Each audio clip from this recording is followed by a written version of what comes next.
কিছু কিছু সম্পর্ক আছে, আপনাকে ধরেও রাখবে না, আবার ছেড়েও দিবে না। মাঝামাঝি একটা অবস্থায় আপনাকে ঝুলিয়ে রাখবে। আপনি কি জানেন, এরকম একটা অবস্থায় আপনি দিন দিন মানসিক রোগী হয়ে যেতে পারেন।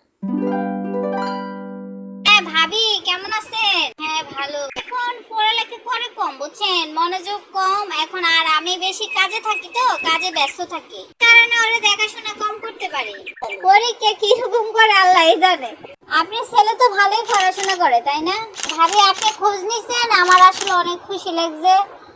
কখনো তুমি পড়ালেখা কেন করো না বলো?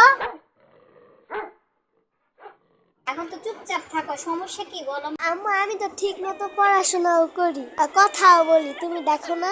কি করিস কখনো? আমি তো দেখি না। তুমি তো আগে প্রতিবাদ করতে, এখন তো প্রতিবাদ করো না। কেন মা, আমি তো প্রতিবাদ করি।